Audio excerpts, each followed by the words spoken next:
로마서 1장. 그리스도 예수의 종인 나 바울은 사도로 부르심을 받아 하나님의 복음을 전하라고 따로 세우심을 받았습니다. 이 복음은 하나님께서 예언자들을 시켜서 성경에 미리 약속하신 것으로 당신의 아들을 두고 하신 말씀입니다. 이 아들로 말하면 육신으로는 다윗의 자손으로 나셨으며 거룩한 영으로는 죽은 사람들 가운데서 부활하심으로 권능으로 하나님의 아들로 확정되셨으니 곧 우리 주 예수 그리스도이십니다. 우리는 그 이름을 전하여 모든 이방 사람으로 하여금 믿어서 순종하게 하려고 그를 통하여 은혜와 사도의 직분을 받았습니다. 여러분도 그들 가운데서 부르심을 받고 예수 그리스도의 사람이 되었습니다. 하나님께서 사랑하셔서 당신의 성도로 부르심을 받은 로마에 있는 모든 신도에게 우리 하나님 아버지와 주 예수 그리스도께서 내려주시는 은혜와 평화가 있기를 빕니다. 나는 먼저 여러분의 믿음이 온 세상에 전파되었다는 사실에 대하여 예수 그리스도를 통하여 나의 하나님께 감사를 드립니다. 내가 그 아들의 복음을 전하는 데 있어서 내 심령으로 섬기는 하나님이 나를 증언하는 분이십니다. 나는 기도할 때마다 언제나 여러분을 생각하며 언젠가는 하나님의 뜻으로 여러분에게로 갈 수 있는 좋은 길이 열리기를 간구하고 있습니다. 내가 여러분을 간절히 보고 싶어 하는 것은 여러분에게 어떤 신령한 은사를 나누어 주어 여러분을 굳세게 하려고 하는 것입니다. 이것은 내가 여러분과 함께 지내면서 여러분과 내가 서로의 믿음을 서로 격려를 받고자 하는 것입니다. 형제자매 여러분, 여러분은 이것을 아시기 바랍니다. 나는 여러분에게 가려고 여러 번 마음을 먹었으나 지금까지 길이 막혀서 뜻을 이루지 못하였습니다. 나는 다른 이방 사람들 가운데서 열매를 거둔 것과 같이 여러분 가운데서도 그것을 얼마만큼 거두고자 하였습니다. 나는 그리스 사람에게나 미개한 사람에게나 지혜가 있는 사람에게나 어리석은 사람에게나 다 빚을 진 사람입니다. 그러므로 나의 간절한 소원은 로마에 있는 여러분에게도 복음을 전하는 일입니다. 나는 복음을 부끄러워하지 않습니다. 이 복음은 유대 사람을 비롯하여 그리스 사람에게 이르기까지 모든 믿는 사람을 구원하는 하나님의 능력입니다. 하나님의 의가 복음에 나타나 있으며 믿음으로 믿음에 이르게 합니다. 이것은 성경에 기록된 바 의인은 믿음으로 살 것이다 한 것과 같습니다. 하나님의 진노가 불의한 행동으로 진리를 가로막는 사람의 온갖 불경건함과 불의함을 겨냥하여 하늘로부터 나타납니다. 하나님을 알만한 일이 사람에게 환히 드러나 있습니다. 하나님께서 그것을 환히 드러내 주셨습니다. 이 세상 창조 때로부터 하나님의 보이지 않는 속성, 곧 그분의 영원하신 능력과 신성은 사람이 그 지으신 만물을 보고서 깨닫게 되어 있습니다. 그러므로 사람들은 핑계를 댈 수가 없습니다. 사람들은 하나님을 알면서도 하나님을 하나님으로 영화롭게 해드리거나 감사를 드리기는커녕 오히려 생각이 허망해져서 그들의 지각 없는 마음이 어둠으로 가득 차게 되었습니다.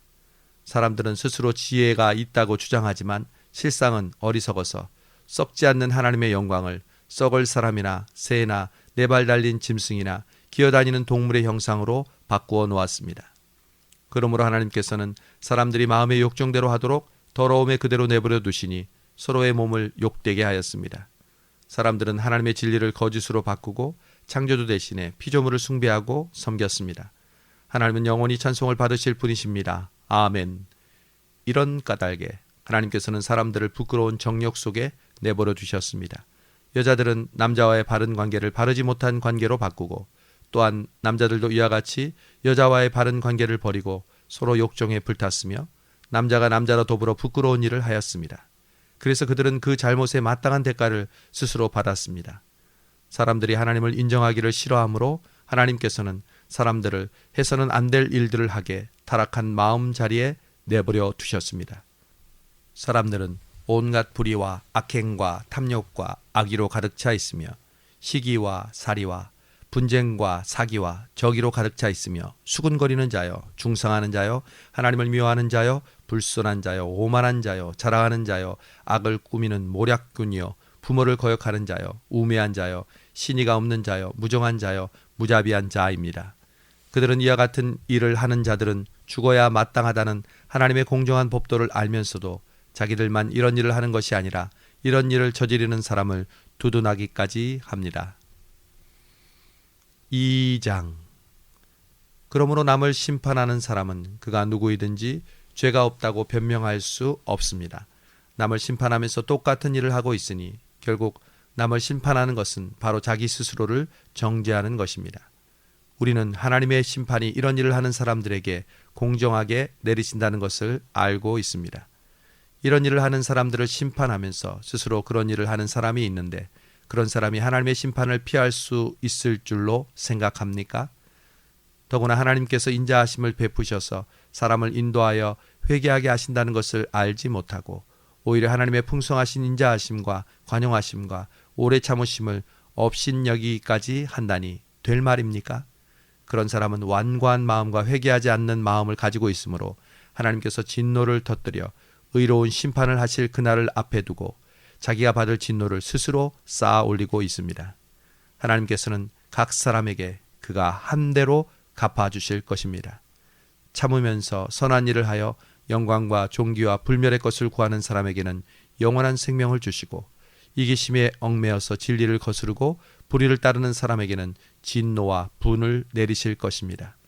악한 일을 하는 모든 사람에게는 먼저 유대 사람을 비롯하여 그리스 사람에게 이르기까지 환난과 고통이 있을 것이요 선한 일을 하는 모든 사람에게는 먼저 유대 사람을 비롯하여 그리스 사람에게 이르기까지 영광과 존귀와 평강이 있을 것입니다. 하나님께서는 사람을 차별함이 없이 대하시기 때문입니다. 율법을 모르고 범죄한 사람은 율법과 상관없이 망할 것이요 율법을 알고 범죄한 사람은 율법을 따라 심판을 받을 것입니다. 하나님 앞에서는 율법을 듣는 사람이 의로운 사람이 아닙니다. 오직 율법을 실천하는 사람이라야 의롭게 될 것이기 때문입니다. 율법을 가지지 않는 이방 사람이 사람의 본성을 따라 율법이 명하는 바를 실천하면 그들은 율법을 가지고 있지 않아도 자기가 자기에게 율법이 됩니다. 그런 사람은 율법이 요구하는 일이 자기의 마음에 적혀 있음을 드러내 보입니다. 그들의 양심도 이 사실을 증언합니다. 그들의 생각들이 서로 고발하기도 하고 변호하기도 합니다. 이런 일은 내가 전하는 복음대로 하나님께서 그리스도를 내세우셔서 사람들이 감추고 있는 비밀들을 심판하실 그날에 드러날 것입니다.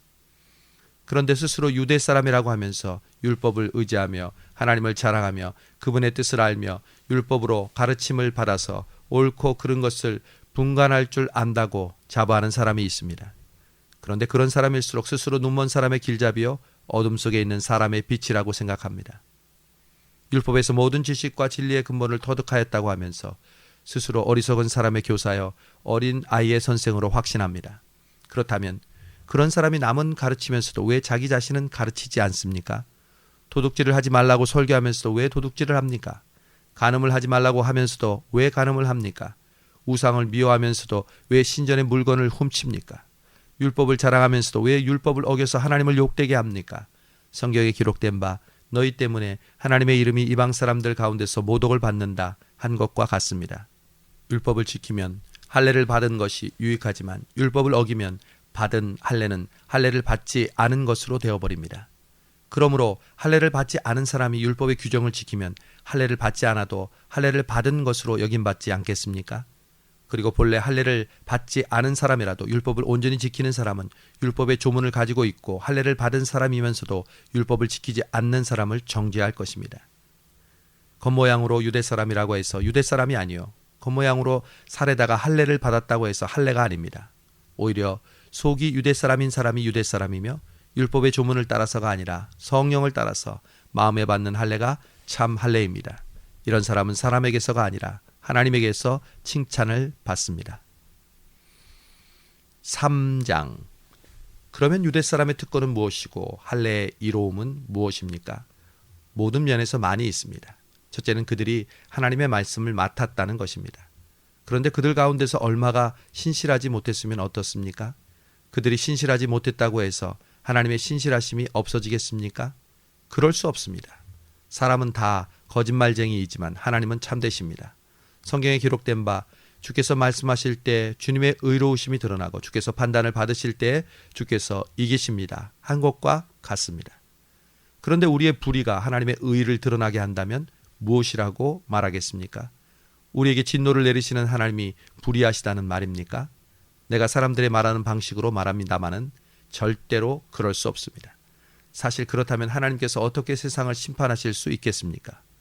또 나의 거짓으로 하나님의 참되심이 더욱 분명하게 드러나서 그분에게 영광이 돌아간다면 왜 내가 여전히 죄인으로 판정을 받아야 하느냐 하고 물을 수도 있을 것입니다. 그러나 좋은 일이 생기라고 악한 일을 하자 하고 말할 수 있겠습니까? 사실 어떤 사람들은 우리가 그런 말을 한다고 비방합니다. 그런 사람들은 심판을 받아야 마땅합니다. 그러면 어떻습니까? 우리 유대 사람에게 더 나은 것이 있습니까? 전혀 없습니다. 유대 사람이나 그리스 사람이나 다 같이 죄 아래 있음을 우리가 이미 지적하였습니다. 성경에 이렇게 기록되어 있습니다. 의인은 없다. 한 사람도 없다. 깨닫는 사람도 없고 하나님을 찾는 사람도 없다. 모두가 곁길로 빠져서 쓸모가 없게 되었다. 선한 일을 하는 사람은 없다. 한 사람도 없다. 그들의 목구멍은 열린 무덤이다. 혀는 사람을 속인다. 입술에는 독사의 독이 있다. 입에는 저주와 독설이 가득 찼다. 발은 피를 흘리는 일에 빠르며 그들이 가는 길에는 파멸과 비참이 있다. 그들은 평화의 길을 알지 못한다. 그들의 눈에는 하나님을 두려워하는 빛이 없다. 우리는 율법에 있는 모든 말씀이 율법 아래 사는 사람에게 말한 것임을 압니다. 그것은 모든 입을 막고 온 세상을 하나님 앞에서 유죄로 드러내시려는 것입니다. 그러므로 율법을 지킴으로써 하나님 앞에서 의롭다고 인정받을 사람은 아무도 없습니다. 율법으로는 죄를 인식할 뿐입니다. 그러나 이제는 율법과는 상관없이 하나님의 의가 나타났습니다. 그것은 율법과 예언자들이 증언한 것입니다. 하나님의 의는 예수 그리스도를 믿는 믿음을 통하여 모든 믿는 사람에게 옵니다. 거기에는 아무 차별도 없습니다. 모든 사람이 죄를 범하였으므로 하나님의 영광에 이르지 못합니다. 그러나 사람은 그리스도 예수 안에 있는 속량을 힘입어서 하나님의 은혜로 값없이 의롭게 하여 주심을 받습니다. 하나님께서 이 예수를 사람에게 속죄 제물로 주셨습니다. 누구든지 그 피를 믿으면 속죄함을 받습니다. 하나님께서 이렇게 하신 것은 사람들이 이제까지 지은 죄를 너그럽게 보아주심으로 자기의 의를 나타내시라는 것입니다. 하나님께서 길이 참으시는 가운데 지금 이때 자기의 의를 나타내신 것은 하나님께서는 의로우신 분이시라는 것과 예수를 믿는 사람은 누구나 의롭게 하여 주신다는 것을 나타내시려는 것입니다. 그렇다면 사람이 자랑할 것이 어디에 있습니까? 전혀 없습니다. 어떠한 법으로 의롭게 됩니까? 행위의 법으로 됩니까? 아닙니다. 믿음의 법으로 됩니다. 사람은 율법의 행위와는 상관없이 믿음으로 의롭게 하여 주심을 받는다고 우리는 생각합니다. 하나님은 유대 사람만의 하나님이십니까? 이방 사람의 하나님도 되시는 분이 아닙니까? 그렇습니다. 이방 사람의 하나님도 되십니다. 참으로 하나님은 오직 한 분뿐이십니다. 그러므로 하나님은 할례를 받은 사람도 믿음으로 의롭게 하여 주시고 할례를 받지 않은 사람도 믿음으로 의롭게 하여 주십니다. 그러면 우리가 믿음으로 율법을 폐합니까? 그럴 수 없습니다. 도리어 율법을 굳게 세웁니다. 4장. 그러면 우리는 우리의 조상 아브라함이 무엇을 얻었다고 말할 수 있겠습니까? 아브라함이 행함으로 의롭게 되었더라면 그에게는 자랑할 것이 있었을 것입니다. 그러나 하나님 앞에서는 자랑할 것이 없습니다. 성경이 무엇이라고 말합니까? 아브라함이 하나님을 믿으니 하나님께서 그것을 의로움으로 인정하여 주셨다 하였습니다. 일을 하는 사람은 그가 받는 품삯을 은혜로 받는 것으로 생각하지 않고 당연한 보수로 생각합니다. 그러나 경건하지 못한 사람을 의롭게 하여 주시는 분을 믿는 사람은 비록 아무 공로가 없어도 그 믿음이 의로움으로 인정을 받습니다. 그와 같이 다윗도 한 일과는 상관없이 하나님께서 의로움을 인정하여 주시는 사람이 받을 복을 찬양하며 다음과 같이 말하였습니다. 하나님께서 잘못을 용서해 주시고 죄를 덮어주신 사람은 복이 있다. 주께서 죄 없다고 인정해 주시는 사람은 복이 있다. 그러면 이러한 복은 할례를 받은 사람에게만 내리는 것입니까? 그렇지 않으면 할례를 받지 않은 사람에게도 내리는 것입니까? 우리는 앞에서 하나님께서 아브라함의 믿음을 의로움으로 인정하여 주셨다고 하였습니다. 그러면 어떻게 아브라함이 그러한 인정을 받았습니까? 그가 할례를 받은 후에 그렇게 되었습니까? 그렇지 않으면 할례를 받기 전에 그렇게 되었습니까? 그것은 할례를 받은 후에 된 일이 아니라 할례를 받기 전에 된 일입니다. 아브라함이 할례라는 표를 받았는데 그것은 그가 할례를 받지 않은 동안에 이미 믿음으로 얻은 의로움을 확인하는 것이었습니다. 그래서 그는 할례를 받지 않고도 믿는 모든 사람의 조상이 되었으니 이것은 할례를 받지 않은 사람들도 의로움을 인정받게 하려고 하신 것입니다. 그는 또한 할례를 받은 사람의 조상이 되기도 하였습니다. 다시 말하면 할례만을 받은 것이 아니라 우리 조상 아브라함이 할례를 받기 전에 가졌던 믿음의 발자취를 따라가기까지 한 사람들의 조상이 되었습니다. 아브라함이나 그 자손에게 주신 하나님의 약속, 곧 그들이 세상을 물려받을 상속자가 되리라는 것은 율법으로 된 것이 아니라 믿음으로 얻은 의로 된 것입니다. 율법으로 사는 사람들이 상속자가 된다면 믿음은 무의미한 것이 되고 약속은 소용없는 것이 됩니다. 율법은 진노를 자아냅니다. 율법이 없는 곳에는 범법도 없습니다. 이런 까닭에 이 약속은 믿음에 근거한 것입니다. 그것은 하나님께서 이 약속을 은혜로 주시려는 것이며 이 약속을 그 모든 자손에게도 곧 율법으로 사는 사람들에게만이 아니라 아브라함이 지닌 믿음으로 사는 사람들에게도 보장하시려는 것입니다. 아브라함은 우리 모두의 조상입니다. 이것은 성경에 기록된 대로 내가 너를 많은 민족의 조상으로 세웠다 함과 같습니다. 이 약속은 그가 믿은 하나님, 다시 말하면 죽은 사람들을 살리시며 없는 것을 있는 것 같이 불러내시는 하나님 앞에서 보장된 것입니다.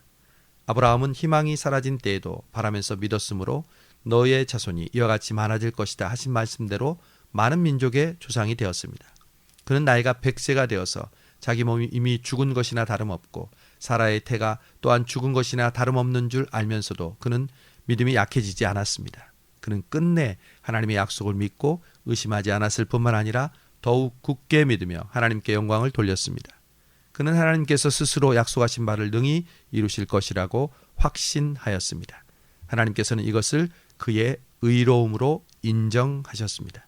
그가 의로움을 인정받았다 하는 말은 아브라함만을 위하여 기록된 것이 아니라 하나님께서 의롭게 여겨주실 우리, 곧 우리 주 예수를 죽은 사람들 가운데서 살리신 분을 믿는 우리까지도 위한 것입니다. 예수는 우리의 범죄 때문에 죽임을 당하시고 또한 우리를 의롭게 하시려고 살아나셨습니다. 5장. 그러므로 우리는 믿음으로 의롭게 하여 주심을 받았으니 우리 주 예수 그리스도로 말미암아 하나님과 더불어 평화를 누립니다. 우리는 또한 그리스도로 말미암아 지금 서 있는 이 은혜의 자리에 믿음으로 나아왔고 하나님의 영광이 자리에 참여할 소망을 품고 자랑을 합니다. 그뿐만 아니라 우리는 환난 가운데서도 자랑을 합니다. 우리가 환난은 인내를 낳고 인내는 품격을 낳고 품격은 희망을 낳는 줄을 알고 있기 때문입니다. 이 희망은 우리를 실망시키지 않습니다. 그것은 하나님께서 우리에게 주신 성령으로 하나님의 사랑을 우리 마음속에 부어주셨기 때문입니다. 우리가 아직 약할 때 그리스도께서 때를 맞추어서 경건하지 못한 사람을 위하여 이미 죽으셨습니다. 의로운 사람을 위해서라도 죽을 사람은 거의 없습니다. 선한 사람을 위해서라도 감히 죽을 사람은 드뭅니다. 그러나 우리가 아직 죄인으로 있을 때 그리스도께서는 우리를 위하여 죽으심으로써 하나님께서 우리에게 주시는 사랑을 나타내셨습니다. 그러므로 지금 우리가 그리스도의 피로 의롭게 되었으니 그리스도로 말미암아 하나님의 진노에서 구원을 받으리라는 것은 더욱 확실합니다. 우리가 하나님의 원수로 있을 때에도 그분의 아들의 죽으심으로 하나님과 화해하게 되었다면 하나님과 화해가 이루어진 지금에 와서 하나님의 생명으로 구원을 받으리라는 것은 더욱 확실한 일이 아니겠습니까? 그뿐만 아니라 우리는 또한 우리 주 예수 그리스도로 말미암아 하나님을 자랑합니다. 지금 그로 말미암아 하나님과 우리 사이에 화해가 이루어졌습니다. 그러므로 한 사람을 통하여 죄가 세상에 들어오고 또 그 죄를 통하여 죽음이 들어온 것과 같이 모든 사람이 죄를 지었으므로 죽음이 모든 사람에게 이르게 되었습니다. 율법이 있기 전에는 죄가 세상에 있었으나 율법이 없을 때에는 죄를 죄로 여기지 않았습니다. 그러나 아담 시대로부터 모세 시대에 이르기까지는 죽음이 지배하였습니다. 아담의 범죄와 같은 죄를 짓지 않은 사람들까지도 죽음의 지배를 벗어나지 못했습니다. 아담은 장차 오실 분의 모형이었습니다. 그러나 하나님께서 은혜를 베푸실 때에 생긴 일은 한 사람의 죄를 지었을 때에 생긴 일과 같지 않습니다. 한 사람의 범죄로 많은 사람이 죽었으나 하나님의 은혜와 예수 그리스도 한 사람의 은혜로 말미암은 선물은 많은 사람에게 더욱더 넘쳤습니다. 또한 하나님께서 주시는 선물은 한 사람의 범죄의 결과와 같지 않습니다. 한 범죄에서는 심판이 뒤따라와서 유죄 판결이 내려졌습니다마는 많은 범죄에서는 은혜가 뒤따라와서 무죄 선언이 내려졌습니다. 아담 한 사람이 범죄함으로 그 한 사람으로 말미암아 죽음이 지배하게 되었다면 넘치는 은혜와 의의 선물을 받은 사람들은 예수 그리스도 한 분으로 말미암아 생명으로 지배할 것이 아닙니까? 그러니 한 사람의 범죄 행위 때문에 모든 사람이 유죄 판결을 받았는데 이제는 한 사람의 의로운 행위 때문에 모든 사람이 의롭게 하여 주심을 받아서 생명을 얻었습니다. 한 사람이 순종하지 않음으로 말미암아 많은 사람이 죄인으로 판정을 받았는데 이제는 한 사람이 순종함으로 말미암아 많은 사람이 의인으로 판정을 받을 것입니다. 율법은 범죄를 증가시키려고 들어왔습니다. 그러나 죄가 많은 곳에 은혜가 더욱 넘치게 되었습니다. 이는 죄가 죽음으로 사람을 지배한 것과 같이 은혜가 의로 사람을 지배하면서 우리 주 예수 그리스도 안에서 영원한 생명을 누리게 하려는 것입니다. 6장. 그러면 우리가 무엇이라고 말을 해야 하겠습니까? 은혜를 더하게 하려고 여전히 죄 가운데 머물러 있어야 하겠습니까? 그럴 수 없습니다. 우리는 죄에는 죽은 사람인데 어떻게 죄 가운데서 그대로 살 수 있겠습니까? 여러분은 그리스도 예수와 연합하는 세례를 받은 우리 모두가 그분의 죽으심과 연합하는 세례를 받았다는 것을 알지 못합니까? 그러므로 우리는 그분의 죽으심과 연합하는 세례를 받음으로써 그분과 함께 묻혔습니다. 이것은 그리스도께서 죽은 사람들 가운데서 아버지의 영광으로 살리심을 받은 것과 같이 우리도 새로운 생명 가운데서 살아가게 하려는 것입니다. 우리가 그의 죽으심과 같은 죽음으로 그와 연합하는 사람이 되었으면 또한 분명히 그의 부활하심과 같은 부활로 그와 연합하는 사람이 될 것입니다. 우리는 우리의 옛사람이 그리스도와 함께 십자가에 달려서 죽은 것이 죄의 몸을 멸하여서 우리가 다시는 죄의 노예가 되지 않게 하려는 것임을 압니다. 죽은 사람은 이미 죄의 세력에서 해방되었습니다. 우리가 그리스도와 함께 죽었으면 그와 함께 우리도 또한 살아날 것임을 믿습니다.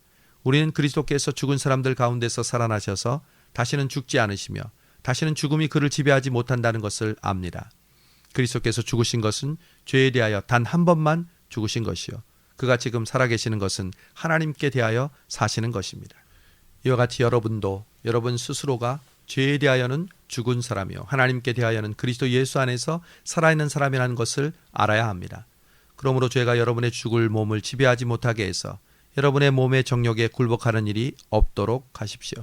그러므로 여러분은 여러분의 지체를 죄에 내맡겨서 불의의 연장이 되게 하지 마십시오. 오히려 여러분은 죽은 사람들 가운데서 살아난 사람답게 여러분을 하나님께 바치고 여러분의 지체를 의의 연장으로 하나님께 바치십시오. 여러분은 율법 아래 있지 않고 은혜 아래 있으므로 죄가 여러분을 다스릴 수 없을 것입니다. 그러면 어떻게 해야 하겠습니까? 우리가 율법 아래 있지 않고 은혜 아래 있다고 해서 마음 놓고 죄를 짓자는 말입니까? 그럴 수 없습니다. 여러분이 자기를 누구에게나 종으로 내맡겨서 복종하게 하면 여러분은 여러분이 복종하는 그 사람의 종이 되는 것임을 알지 못합니까? 여러분은 죽음에 이르는 죄의 종이 되거나 아니면 의로움에 이르는 순종의 종이 되거나 하는 것입니다. 그러나 하나님께 감사할 일은 여러분이 전에는 죄의 종이었으나 이제 여러분은 전에 받은 교훈의 본에 마음으로부터 순종함으로써 죄에서 해방을 받아서 의의 종이 된 것입니다. 여러분의 이해력이 약함으로 내가 사람의 방식으로 말을 합니다. 여러분이 전에는 자기 지체를 더러움과 불법의 종으로 내맡겨서 불법에 빠져 있었지만 이제는 여러분의 지체를 의의 종으로 바쳐서 거룩함에 이르도록 하십시오. 여러분이 죄의 종일 때에는 의로움에 얽매이지 않았습니다. 여러분은 그때 무슨 열매를 거두었습니까? 이제 와서 여러분이 그러한 생활을 부끄러워하지만은 그러한 생활의 마지막은 죽음입니다.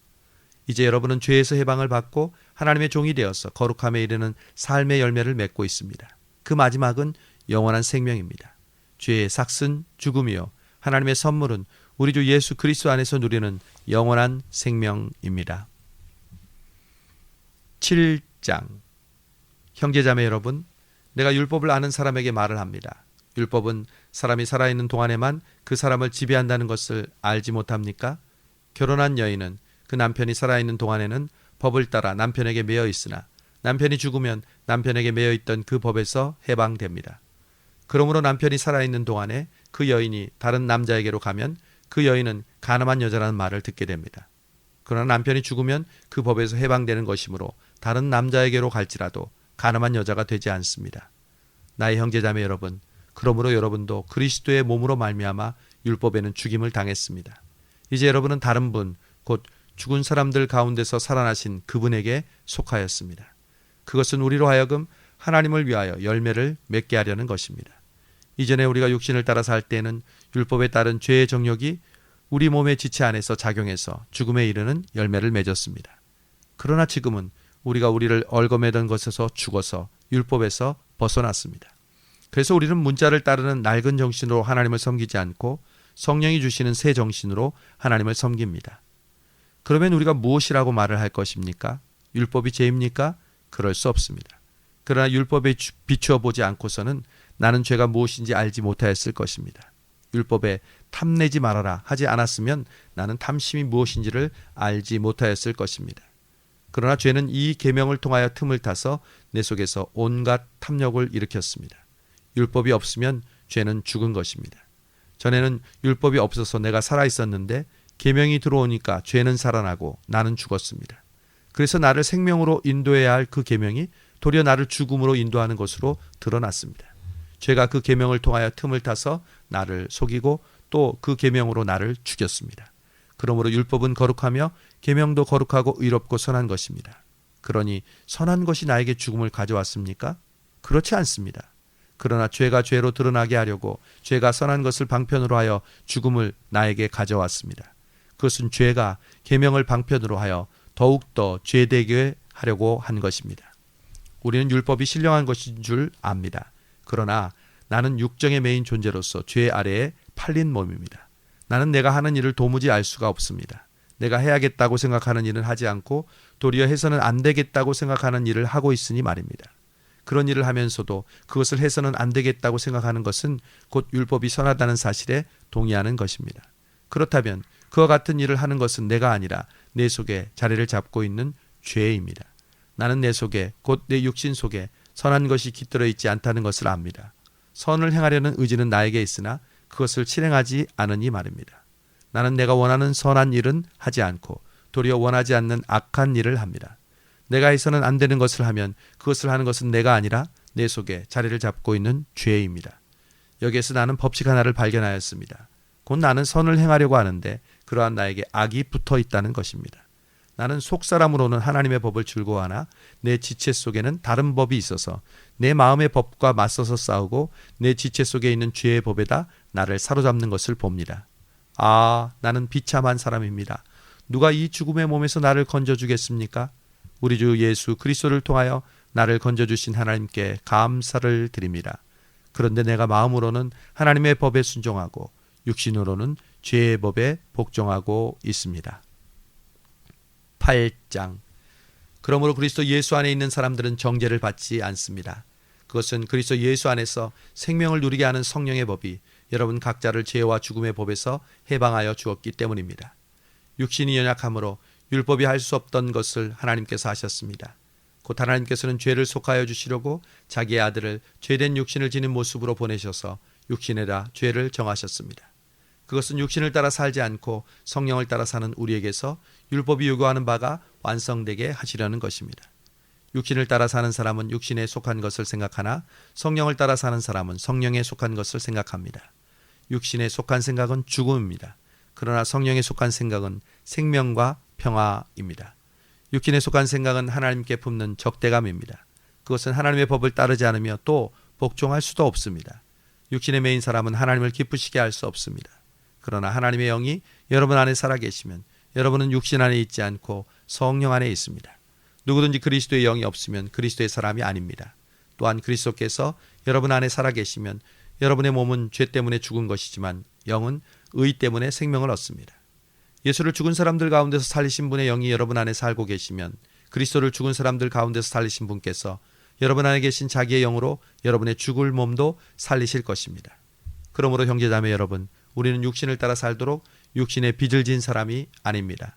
여러분이 육신을 따라 살면 죽을 것입니다. 그러나 여러분이 성령으로 몸의 행실을 죽이면 살 것입니다. 하나님의 영으로 인도함을 받는 사람은 누구나 다 하나님의 자녀입니다. 여러분은 또다시 두려움에 빠뜨리는 노예의 영을 받은 것이 아니라 자녀로 삼으시는 영을 받았습니다. 그래서 우리는 그 영으로 하나님을 아바, 아버지라고 부릅니다. 바로 그때 그 성령이 우리의 영과 함께 우리가 하나님의 자녀임을 증언하십니다. 자녀이면 상속자이기도 합니다.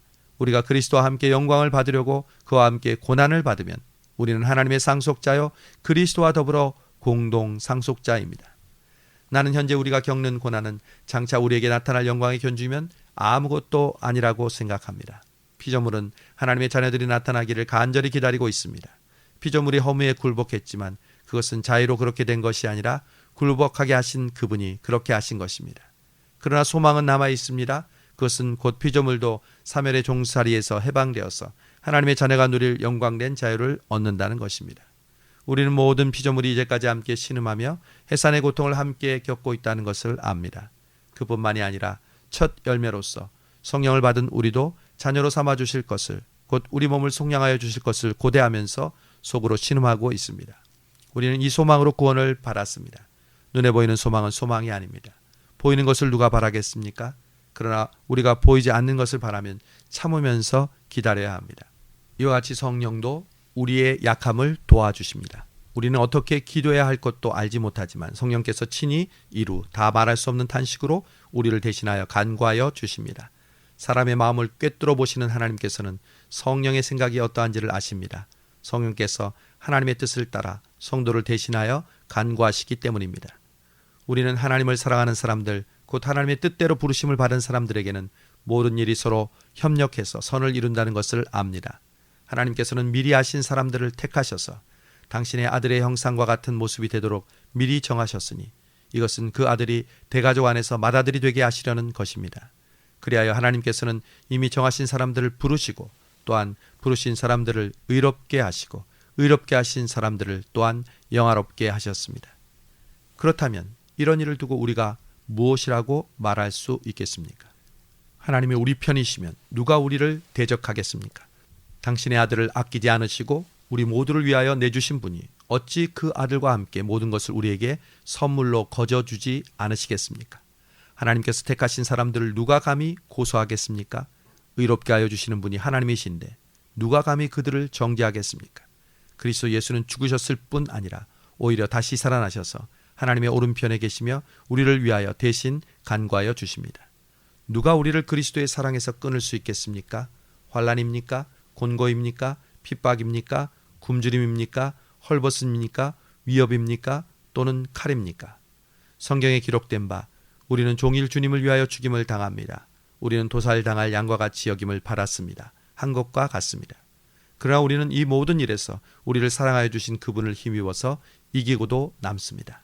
나는 확신합니다. 죽음도 삶도 천사들도 권세자들도 현재일도 장래일도 능력도 높음도 깊음도 그 밖에 어떤 피조물도 우리를 우리 주 예수 그리스도 안에 있는 하나님의 사랑에서 끊을 수 없습니다.